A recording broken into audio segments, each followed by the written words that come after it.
Welcome to Off the Cuff. In this series, I provide a recap of an episode, then conclude with my thoughts and impressions. I do not provide spoilers for future installments.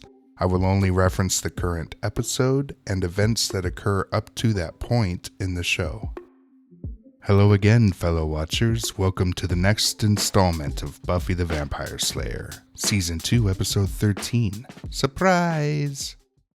Buffy awakes at night and walks down the hallway, and Drusilla is there. Wait, she wasn't invited. Oh, this must be a dream. It is, because she opens the door and enters the bronze. Willow speaks French in front of a little monkey with a hat. Oh, look, monkey. And he has a little hat and little pants. The monkey is French? All monkeys are French. You didn't know that? No. And Joyce says, "Do you really think you're ready, Buffy?" and shatters a plate. People wander listlessly on the dance floor and Angel appears. She walks up to him and Drusilla kills him.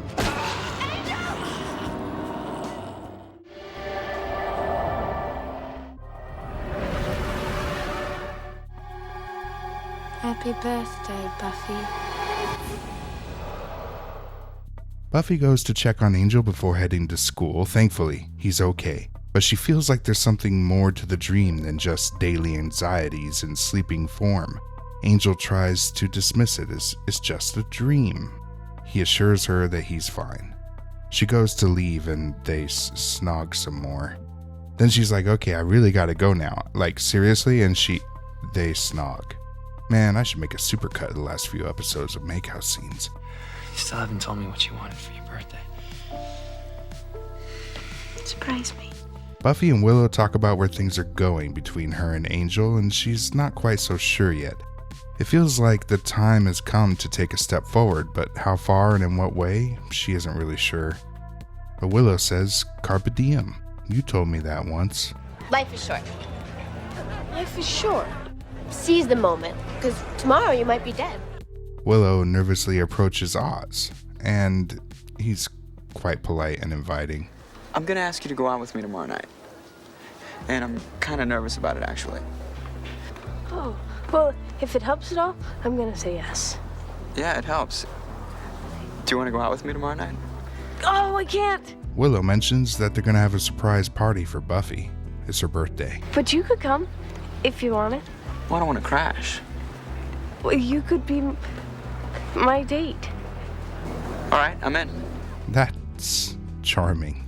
I said date. Xander and Cordelia discuss preparations for Buffy's birthday party. I'm not sure if Xander notices, but Cordelia hints to him about her family life for the first time on this show. Well, I'm chips and dips girl. Ah, horrors, all that opening and stirring. And shopping and carrying. Well, then you should have a person who does such things for you. Well, that's what I've been saying to my father, but does he listen? Xander is tired of hiding their intimate encounters from their friends, but Cordelia doesn't want to be seen dating or going steady with Xander in public. Back in Spike and Drusilla's lair, yay, they're back. A wheelchair-bound Spike tells Drusilla they should skip town. But Sunnydale's cursed for us. Angel and the Slayer see to that. I've got good games for everyone. Drusilla opens a box. Do you like it, baby? It reeks of death. So does 17 feel any different than 16? It's funny you should ask that. You know, I woke up feeling more responsible, mature, and level-headed. Really? It's uncanny. Buffy talks with Joyce about getting a driver's license finally, and Joyce is like, nah. You said we could talk about it again when I was 17. Do you really think you're ready, Buffy? So maybe the dream isn't just a dream? Jenny is tidying up her computer lab and some mysterious dude shows up. He speaks to her with some kind of accent, but I cannot imagine what is so important to make you ignore the responsibility to your people. The curse still holds. She says his pain is lessening. He makes amends for his evil. He even saved my life. Vengeance demands that his pain be eternal as ours is. You are still Yana, a gypsy. Thanks for telling the viewers this. The girl and him, it ends now. So wait, is Jenny a Sunnydale this entire time just to be a plant for the band of gypsies that cursed Angel? Keeping watch? Let's not worry about that right now. Although Buffy is insisting that her gut says Drusilla is still alive, Giles doesn't believe it, since dreams are very rarely prophetic visions. Well, that's not a perky birthday puppy. Buffy's surprise party will go ahead as we planned. But Buffy and Angel. May well be in danger. But Buffy's turning 17 just this once, and she deserves a party.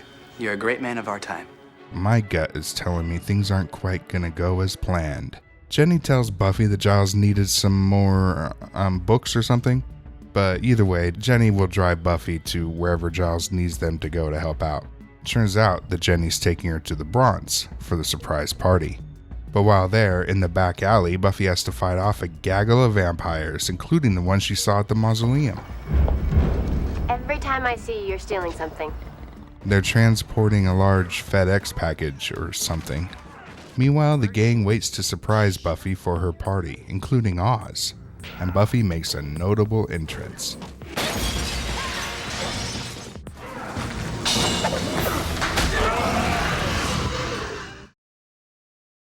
Surprise! That pretty much sums it up. There are these vamps out. What's going on? Giles tells her it's a surprise party. Yay! Happy birthday. Willow asks Oz if he's okay. Yeah. Hey, did everybody see that guy just turn to dust?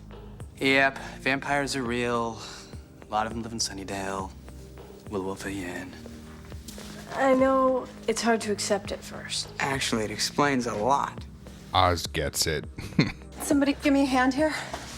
They open the box, and it's a very aggressive arm. Well, that was weird.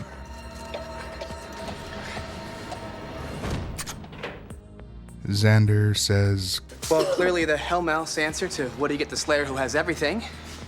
Look at Cordelia, she's about to laugh. What was that? It looked like an arm. Can't be. She wouldn't.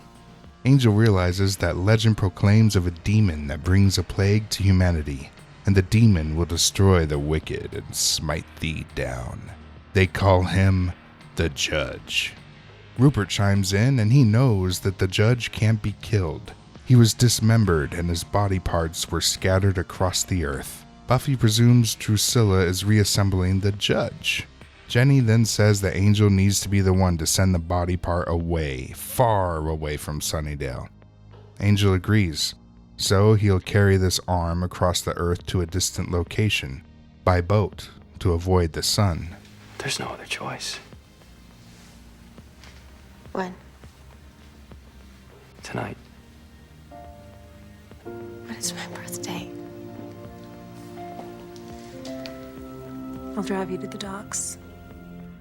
Drusilla is unhappy to learn that Smart Vampire lost the arm.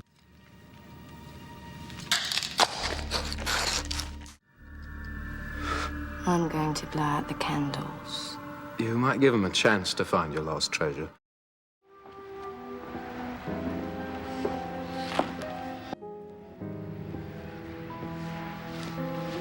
I should go the rest of the way alone.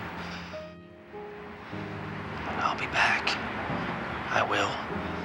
When? 6 months, a year? She fears that she might even die before he comes back. I have something for you. For your birthday. He gives her a Cladic ring. Before he was changed, it was used as a sign of devotion, friendship, loyalty, love. Wear it with the heart pointing towards you. It means you belong to somebody. Buffy implores Angel not to leave, but he has to, and so they kiss. Angel seems about to confess, and... Buffy? But then they're attacked. It was all a distraction so they could steal the arm. Angel tries to prevent him from taking it, but Buffy is thrown into the water and Angel chases after. They go back to the library and Giles learned even more about the Judge. Its touch can devoid all humanity out of you. No human has survived it. A true creature of evil can survive. Also, no weapon can defeat him. Drusilla throws her own party and has a really bad taste in music.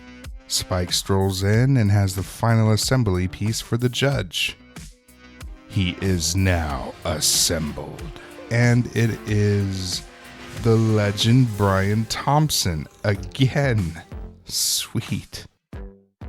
You two stink of humanity. You share affection and jealousy.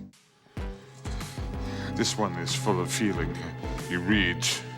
Bring him to me. The judge needs to regenerate, so he feeds. And Drusilla loves it. Do it again! Do it again! Not knowing it's already too late, the gang splits up to find other body parts, while Buffy and Angel head to the factory to find Drusilla. Buffy noticed that she had a dream about this party. The judge senses them, and they're captured. Drusilla wants Buffy to die first so Angel can watch. Angel sees a potential plan, so he drops the TV Spike used to watch Buffy fight on Halloween, and it distracts them long enough to run underground. They burst from a manhole in the park and head to Angel's lair. Shaking like a leaf. Cold. Angel gives her some clothes to change into so she can get warm. Angel turns away as she changes. The constant gentleman, this guy. What? Oh, it's okay. I just have a cut or something. Can I? Let me see. Buffy's a little battered, but not too terribly. She just wants him close.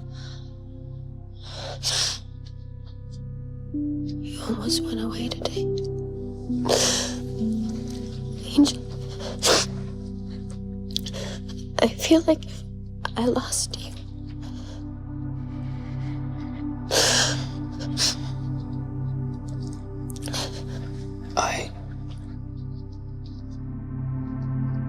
You what? I love you. I try not to, but I can't stop. Maybe we shouldn't. Don't. Just kiss me.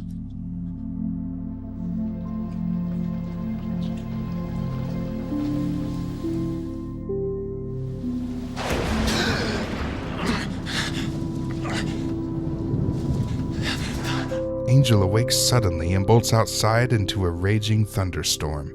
He screams for Buffy, but she's sleeping contentedly and doesn't hear his plea.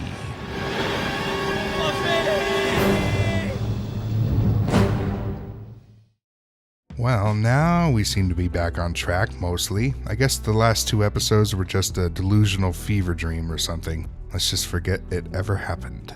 It's nice to finally have Spike and Drusilla back. Drusilla seems to be more put together, with a small hint of that fleeting insanity of listless thoughts and sentences when she was in her weaker, more broken state. So I guess it took the last 7 or 8 weeks since we last saw them for her to gather the pieces to Voltron up the judge. Okay, flimsy excuse, but I'll let it go. Oh, and that guy Oz, I like him. That dude is chill. This whole deal with Jenny kinda has a strange odor to it. My spidey sense tingles of something like, let's shoehorn in and retcon new details to support something later at play here. There are way too many questions about why her uncle flies halfway across the world to tell Jenny to make sure Angel keeps suffering as much as possible. He could have called her and done just as much over the phone. Something about this development just feels wrong, but there's gonna be follow-ups to this, I'm positive of it, so let's just wait and see what happens. On the other hand, they handled Angel pretty well in the lead up to the final scene with Buffy. So the ring may have been a gift, but most likely the surprise came up later. It took a lot of time and effort to get Angel and Buffy to end up spending the night together, but it is sort of poetic, in a maudlin sort of way. If Angel truly cares for her, he would want her to have someone that can also grow with her, age with her, be with her during the day.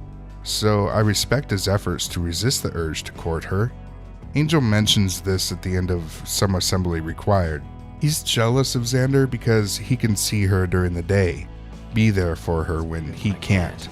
So Angel has been a consistent gentleman, and this is emphasized throughout the whole season. You know, he even asked to be invited in when he's already invited to see Buffy during a time when they were a little bit strained relationship-wise. Buffy, may I come in? Sure. He's patient, courteous, and only brings out the fangs if Buffy or the gang are in need of his vampire skill set. Some examples of his kindly nature comes through during several episodes, which I tried to portray in previous installments. The progression leading up to Buffy and Angel spending the night together was after 3 different phases of Angel's courtship. Phase 1, he tried to stay away from Buffy to prevent anything from happening between them. After the episode Angel, he's gone for 3 full episodes, which we could say is about a month, only to show up and talk to Giles in the background and avoid Buffy. Is that why you're here? To see her? I can't. It's too hard for me to be around her. But due to numerous circumstances, he was pulled into assisting the Scooby Gang time and time again. He started out by working in secret with Giles to help save the world, destroy the Master, and prevent the Hellmouth from bursting into our plane of existence, for example. He's cursed to suffer the guilt of past regressions, but I wager that he also doesn't think he deserves to find love. He's punishing himself by refusing romance. So, after hiding from Buffy ended up failing, he went to phase 2. He tried to push her away. At the beginning of Reptile Boy, he tells her she's a young girl and a fool to see their love like a fairy tale. But with a little nudging from Willow, he decides to tentatively pursue something between her and him, albeit slowly. But fighting those feelings, especially with someone who reciprocates, is a powerfully magnetic force of nature that's difficult to oppose. So in phase 3, he finally gives in, begrudgingly. By the time they're kissing on the ice rink, he's fully embraced his love for her as much as Buffy does for him. He has fully surrendered his heart to her. So Angel as a character has certainly evolved since season 1, and the writing team gradually built him up to make this episode's moment reasonably earned. For 81 years, Angel wandered the earth alone and lonely, hated by his peers, and so... heck, I think the guy deserves a little bit of happiness. Don't you?